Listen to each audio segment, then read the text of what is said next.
নমস্কার বন্ধুরা, আমি মৌসুমি। আমার চ্যানেলে সবাইকে স্বাগত। আজকে আমি তৈরি করব এগ রোল।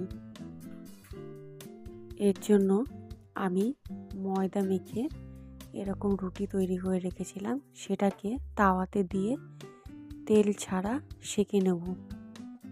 এরপর সামান্য তেল দিয়ে অল্প লাল লাল করে রুটিটাকে ভেজে তুলে নেব। অন্যদিকে নিয়ে নেব একটা ডিম, তার মধ্যে দিয়ে দেবো স্বাদ মতো লবণ, কুচনো কাঁচা লঙ্কা আর পেঁয়াজ দিয়ে ডিমটাকে ভালো করে ফেটিয়ে তাওয়াতে দিয়ে তার উপরে ভেজে রাখা পরোটাটাও দিয়ে দেবো।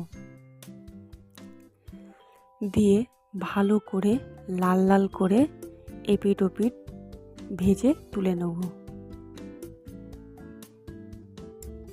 এরপর এগরোল তৈরি করার জন্য ওর উপর থেকে দিয়ে দেবো কুচনো শসা আর কুচনো পেঁয়াজ আর দিয়ে দেবো কুচনো কাঁচা লঙ্কা। এরপর দিয়ে দেবো সস। আমি এখানে গ্রিন চিলি সস দিয়েছি আর টমেটো সস, আর দিয়ে দেবো চাট মশলা। দিয়ে গোল করে এগরোলের শেপে তৈরি করে কাগজ দিয়ে মুড়ে দিলেই এগরোল তৈরি। আমার রেসিপিটি যদি ভালো লেগে থাকে শেয়ার করুন ও সাবস্ক্রাইব করুন।